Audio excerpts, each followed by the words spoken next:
Hi നമസ്കാരം. ഇന്ന് നമ്മൾ ചെയ്യാൻ പോകുന്നത് എപ്പോക്സി റെസിനും വുഡും ഉപയോഗിച്ചുകൊണ്ട് ക്രിസ്റ്റൽ ക്ലിയർ ആയിട്ടുള്ള ഒരു ഡൈനിങ് ടേബിളാണ്. ഈ ഒരു ഡൈനിങ് ടേബിൾ ചെയ്യുന്നതിന് വേണ്ടിയിട്ട് നമ്മൾ ഉപയോഗിച്ചിരിക്കുന്നത് അക്വേഷ്യ വുഡാണ്. അക്വേഷ്യ വുഡിൽ 1.5 ഇഞ്ച് തിക്നെസ്സും 8.4 സൈസും വരുന്ന ഒരു അതിമനോഹരമായിട്ടുള്ള ഡൈനിങ് ടേബിളിൻ്റെ വീഡിയോസാണ് ഇത്.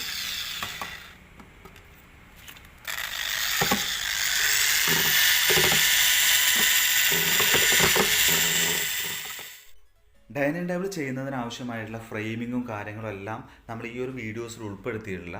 കാരണം നമ്മുടെ നിരവധി വീഡിയോസിനകത്ത് നമ്മളിതിൻ്റെ ഫ്രെയിമിങ് ചെയ്യുന്നത് അല്ലെങ്കിൽ മോൾഡ് സെറ്റ് ചെയ്യുന്നതിൻ്റെ വീഡിയോസൊക്കെ നമ്മൾ മുന്നത്തെ വീഡിയോകളിൽ ഒരുപാട് ചെയ്തത് കൊണ്ടാണ് ഈ ഒരു വീഡിയോസിനകത്ത് നമ്മളത് ഉൾപ്പെടുത്താത്തത്.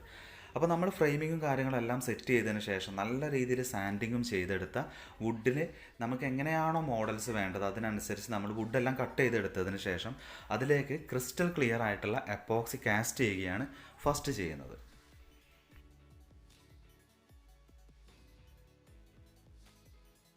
വുഡിനകത്ത് എത്രമാത്രം ഗ്യാപ്പുകൾ വരുന്നുണ്ട്, അല്ലെങ്കിൽ നാച്ചുറലി വരുന്ന ഗ്രെയിൻസുകളും കാര്യങ്ങളും ഏറ്റവും കൂടുതൽ എത്രമാത്രം വരുന്നുണ്ട്, അങ്ങനത്തെ തരത്തിലുള്ള വുഡുകളാണ് നമ്മൾ ഈ ഒരു വർക്ക് ചെയ്യുന്നതിന് വേണ്ടിയിട്ട് സെലക്ട് ചെയ്തിരിക്കുന്നത്. അതുകൂടാതെ തന്നെ എല്ലാ ഗ്യാപ്പും നല്ല രീതിയിൽ വൃത്തിയായിട്ട് തന്നെ ക്രിസ്റ്റൽ ക്ലിയർ ആയിട്ടുള്ള എപ്പോക്സി കാസ്റ്റ് ചെയ്യുകയാണ് ചെയ്യുന്നത്.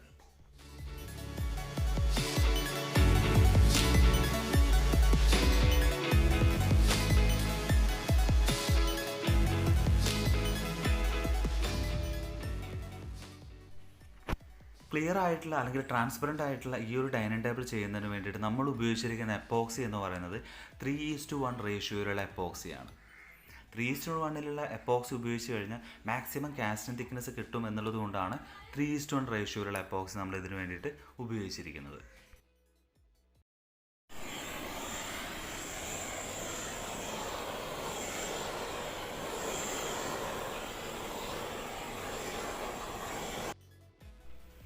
ഫസ്റ്റ് ലെയർ കാസ്റ്റിംഗ് കഴിഞ്ഞതിന് ശേഷം ബബിൾ റിമൂവ് ചെയ്യുന്നതിന് വേണ്ടിയിട്ട് എല്ലാ ഭാഗത്തും നല്ല രീതിയിലൊന്ന് നമ്മൾ ഹീറ്റ് ചെയ്യുകയാണ് ചെയ്യുന്നത്.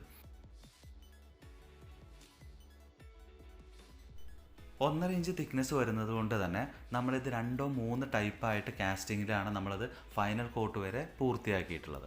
അപ്പോൾ സെയിം പ്രോസസ്സിങ് ആയതുകൊണ്ട് തന്നെ ബാലൻസിങ് ആയിട്ടുള്ള കാസ്റ്റിംഗ് ഒന്നും നമ്മൾ വീഡിയോസിനകത്ത് ഉൾപ്പെടുത്തിയിട്ടില്ല. വാട്ടർ ലെവലായിട്ട് നമ്മൾ സെറ്റ് ചെയ്തിട്ടാണ് നമ്മൾ ഫൈനൽ കോട്ടും എല്ലാ കോട്ടുകളും കാസ്റ്റ് ചെയ്തിട്ടുള്ളത്. പക്ഷേ ഒരു സൈഡ് മാത്രം നമുക്കൊരു 2 mm കുറവ് വന്നതുകൊണ്ട് അഡീഷണൽ ആയിട്ട് ഒരു 2 mm അല്ലെങ്കിൽ 4 mm ടോപ്പ് കോട്ടിങ് കൂടെ ഇനി ചെയ്യേണ്ടതായിട്ടുണ്ട്. അതിന് വേണ്ടിയിട്ട് ഫൈനൽ കോട്ട് ഒരു കോട്ടും കൂടെ ചെയ്യാനായിട്ട് നമ്മൾ നിൽക്കുന്നതാണ്. അപ്പോൾ അതിന് വേണ്ടിയിട്ട് നമ്മളൊരു മോൾഡും കൂടെ സെറ്റ് ചെയ്യുന്നുണ്ട്. ഇത്തവണ ഫൈനൽ കോട്ടിങ്ങിന് വേണ്ടിയിട്ട് മോൾഡ് സെറ്റ് ചെയ്തിരിക്കുന്നത് നമ്മൾ മാസ്കിൻ ടാപ്പ് ഉപയോഗിച്ചാണ്. ടോപ്പ് കോട്ട് ചെയ്യുന്നതിന് മുമ്പേ ബോട്ടവും അതുപോലെ തന്നെ ടോപ്പും ഒരു തവണ കൂടെ നമ്മൾ കംപ്ലീറ്റ്ലി സാൻഡ് പേപ്പർ ഉപയോഗിച്ചിട്ട് നല്ല രീതിയിൽ സാൻഡ് ചെയ്തെടുത്തിട്ട് ട്രാൻസ്പെറൻ്റ് ആയിട്ടുള്ളൊരു വർക്കാണ് ചെയ്യുന്നത് എന്നുള്ളത് കൊണ്ട് തന്നെ ടോപ്പ് കോട്ട് ചെയ്യുന്നത് പോലെ തന്നെ പ്രാധാന്യമുള്ളതാണ് ഇതിൻ്റെ താഴെ ഭാഗവും അല്ലെങ്കിൽ ബോട്ടം സൈഡും ട്രാൻസ്പെറൻ്റ് ആയിട്ട് തന്നെ കോട്ടിങ് ചെയ്യുക എന്നുള്ളത്. അപ്പോൾ അതിന് വേണ്ടിയിട്ട് നമ്മൾ ടോപ്പ് കോട്ട് ചെയ്യുന്നതിന് മുമ്പേ ടേബിളിൻ്റെ താഴെ ഭാഗവും നല്ല പോലെ സാൻഡ് ചെയ്തെടുത്തിട്ട് ഫസ്റ്റ് നമ്മൾ ചെയ്യുന്നത് താഴെ ഭാഗത്താണ് ഒരു 2 mm കോട്ടിങ് കൊടുക്കുന്നത്. അതിനുശേഷം ആ ഭാഗം പൂർണ്ണമായിട്ടും ഡ്രൈ ആയതിനു ശേഷം മാത്രമാണ് സെക്കൻഡ് കോട്ട് എന്നുള്ള നിലയ്ക്ക് അല്ലെങ്കിൽ ഫൈനൽ കോട്ട് എന്നുള്ള നിലയ്ക്ക് ടോപ്പ് കോട്ടും കൂടെ ചെയ്യുന്നത്.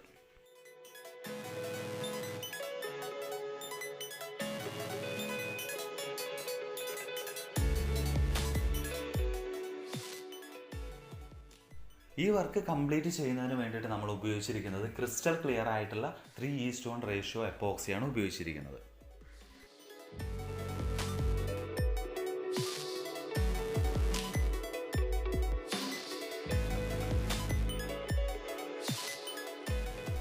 ടോപ്പ് കോട്ടിന് എപ്പോക്സി കാസ്റ്റ് ചെയ്തതിന് ശേഷം നമ്മൾ എല്ലാ ഭാഗത്തേക്കും എപ്പോക്സി തേച്ച് പിടിപ്പിക്കുകയാണ് അടുത്ത ഘട്ടം എന്ന് പറയുന്നത്.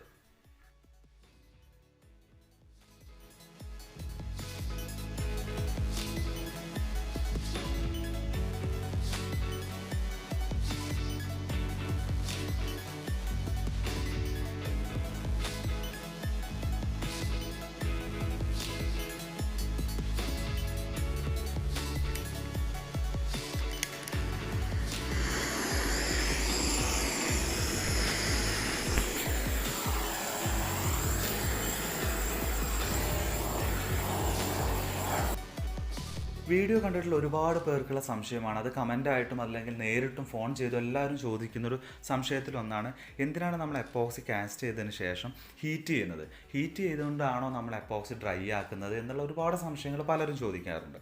ഹീറ്റ് ചെയ്യുന്നത് നമ്മൾ ബബിൾ റിമൂവ് ചെയ്യുക എന്നുള്ള പ്രോസസ്സിങ്ങിന് വേണ്ടി മാത്രമാണ്.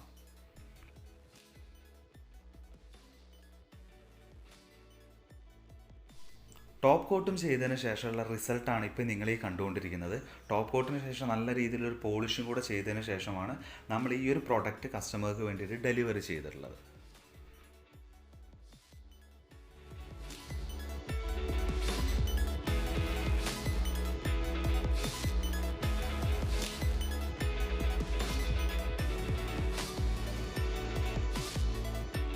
ഈ ഫൈനൽ റിസൾട്ട് കാണുമ്പോൾ എല്ലാവർക്കും മനസ്സിലായിട്ടുണ്ടാവുമെന്ന് വിശ്വസിക്കുന്നു. അത്രയും നല്ല രീതിയിൽ ട്രാൻസ്പെറൻ്റ് ആയിട്ടുള്ള രീതിയിലാണ് നമ്മൾ ഈ വർക്ക് ചെയ്തിട്ടുള്ളത്. അത്രയും ക്രിസ്റ്റൽ ക്ലിയർ ആയ രീതിയിൽ. നിങ്ങൾക്ക് ആർക്കെങ്കിലും ഇത്തരത്തിലുള്ള ഡൈനിങ് ടേബിൾ വാങ്ങിക്കാനോ അല്ലെങ്കിൽ ഈ ഒരു ഡൈനിങ് ടേബിൾ നിർമ്മിക്കുന്നതിനെ കുറിച്ച് പഠിക്കാനോ താല്പര്യമുള്ള ആളുകളാണ് നിങ്ങളെങ്കിൽ തീർച്ചയായിട്ടും താഴെ കൊടുത്തിരിക്കുന്ന നമ്പറിൽ വിളിച്ചിട്ട് ഡീറ്റെയിലിംഗ് ആയിട്ടുള്ള കാര്യങ്ങളൊക്കെ നിങ്ങൾക്ക് ചോദിച്ചറിയാവുന്നതാണ്. ഈ ഒരു ഡൈനിങ് ടേബിൾ നമ്മൾ പൂർണ്ണമായിട്ടും ചെയ്തിട്ടുള്ളത് ക്രിസ്റ്റൽ ക്ലിയറിലാണ്. പല കസ്റ്റമേഴ്സും നമ്മളോട് ചോദിക്കാറുണ്ട്, ക്രിസ്റ്റൽ ക്ലിയർ മാത്രമല്ല ട്രാൻസ്പെറൻസി തന്നെ നമുക്കൊരു കൂളിംഗ് കളേഴ്സ് ആഡ് ചെയ്തിട്ടും ഡൈനിങ് ടേബിൾ ചെയ്യാൻ സാധിക്കുമോ എന്നുള്ളത്. തീർച്ചയായിട്ടും നമ്മളിത് ചെയ്തിട്ടുള്ളത് ക്രിസ്റ്റൽ ക്ലിയർ ആണ്. ഇത് മാറ്റി നമുക്ക് ഇതിനകത്തൊരു കൂളിംഗ് കളേഴ്സും കൂടെ വേണമെങ്കിൽ ആഡ് ചെയ്യാം. ബ്ലൂ ആണെങ്കിലും ബ്ലാക്ക് ആണെങ്കിലും ഏത് തരത്തിലുള്ള കൂളിംഗ് കളേഴ്സും ആഡ് ചെയ്തിട്ടും നമുക്ക് ട്രാൻസ്പെറൻസി തന്നെ വർക്ക് ചെയ്തെടുക്കാനും സാധിക്കും. അത്തരത്തിലുള്ള കൂളിംഗ് കളേഴ്സും അതുപോലെ തന്നെ ഡാർക്ക് കളേഴ്സും ചെയ്തിട്ടുള്ള ഒരുപാട് വർക്കുകൾ നമ്മുടെ വീഡിയോസിനകത്ത് ഇനിയും വരുന്നുണ്ട്. അതുപോലെ തന്നെ നമ്മൾ ഇതിനു മുമ്പ് ചെയ്തിട്ടുണ്ട്. അപ്പോൾ ഇതുവരെ നിങ്ങളുടെ ചാനൽ സബ്സ്ക്രൈബ് ചെയ്തിട്ടില്ലെങ്കിൽ തീർച്ചയായിട്ടും ചാനലൊന്ന് സബ്സ്ക്രൈബ് ചെയ്തിട്ട് സപ്പോർട്ട് ചെയ്യുക. നിങ്ങളുടെ സംശയങ്ങളെല്ലാം തന്നെ കമൻ്റായിട്ട് രേഖപ്പെടുത്തുക, ലൈക്ക് ചെയ്യുക, ഷെയർ ചെയ്യുക. അപ്പോൾ നല്ലൊരു വീഡിയോസുമായിട്ട് വീണ്ടും കാണാം. താങ്ക്